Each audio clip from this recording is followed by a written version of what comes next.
Aku malah takut kalau ada orang yang hari ini judi ratusan miliar, ratusan juta sehari, orang tukang mabuk minum 3 botol sehari, orang tukang rokok 3 bungkus habisnya sehari, tiba-tiba besok dia bilang sama aku berubah tuh. Memang kalau kata orang, mujizat dari yang maha kuasa itu nggak ada yang nggak mungkin loh. Ayo percaya aku.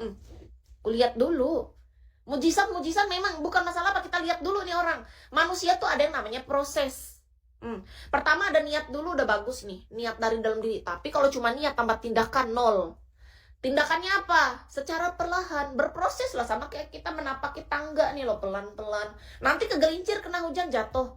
Jangan nyerah, pelan-pelan lagi. Sama kayak cowok-cowok yang kecanduan tuh, lo kan banyak cowok-cowok kecanduan, ketagihan, jalan sama cewek sana, cewek sini.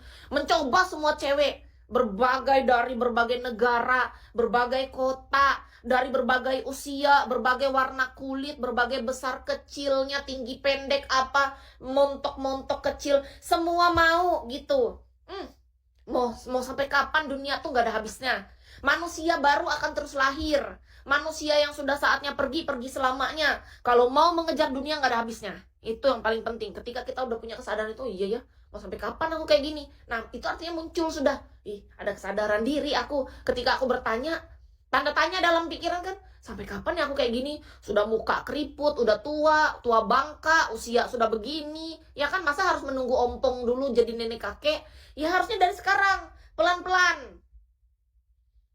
Ketika sudah ada niat, ini kan pikiran pertama berkecamuk di sini.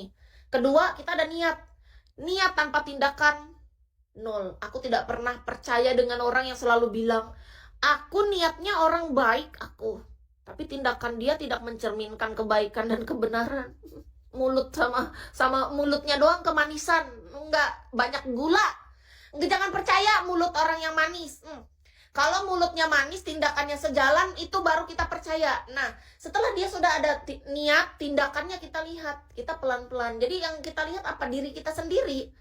Diri kita apa tindakannya secara perlahan, pelan-pelan, kayak dari rokok, dari judi, dari minum apa itu kan semuanya sebenarnya tahu nggak? Kalau sudah terlalu berlebihan, dia tuh bisa merugikan orang lain.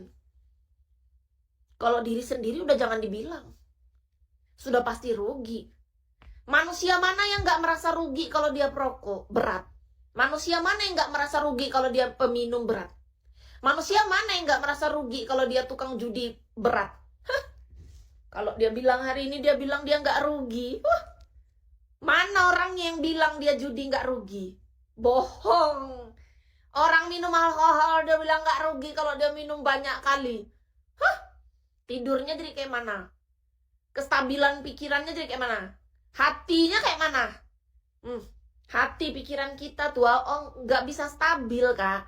Karena terpengaruh dari itu. Itu tuh bikin kita terpengaruh. Mau menjadi orang yang pikirannya benar-benar jernih, yang nggak boleh dimasukkan asupan yang merugikan tubuh. Tubuh aja memberontak. Nah, dari awal tubuh ya, ketika kita sudah memasukkan sesuatu yang tubuh tidak butuhkan, hati pikiran kita kan memberontak. Lalu lama-lama pelampiasannya kemana? Ke orang sekitar lah. Yang pertama siapa? Orang terdekat dulu, sudah pasti. Karena apa?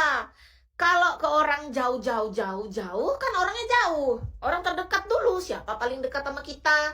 Keluarga, pasangan, siapa? Semua dulu. Itu nggak sadar tuh. Semua keluarga udah terdampak nih, apa semua. Habis itu lama-lama kemana? Teman-teman. Lama-lama kemana? Ke orang rekan kerja. Lama-lama kemana? Lingkungan circle pergaulannya luas, banyak. Akhirnya orang-orang semua kena.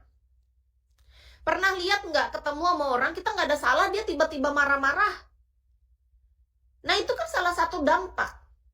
Dampak dari mana? Dari ketidakstabilan emosional. Menurut KIS, ketidakstabilan emosional tuh berasal dari mana? Banyak faktornya. Banyak, salah satunya itu tadi yang disebut-sebut itu. Nah kalau kita nggak berubah mau sampai kapan?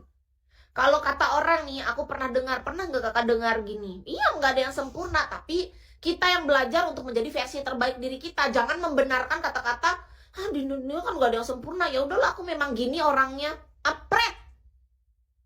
Aku nggak bisa mendengar kayak gitu. Aku pernah ngobrol sama cowok, dia bicara kayak gitu sama aku, empret. Masa dia bilang aku emang gini orangnya? Hey, Habit, kebiasaan buruk itu semua bisa diubah. Tolong.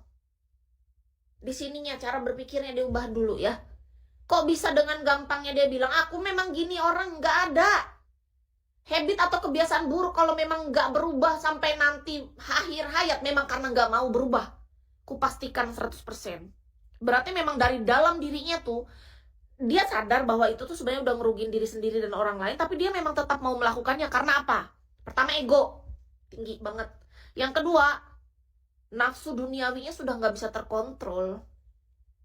Itu saja. Apalagi keinginan duniawinya untuk dia bersenang-senang terus seumur hidup itu nggak bisa dia kontrol sudah. Karena apa? Ya karena dia udah nggak mau pakai otaknya.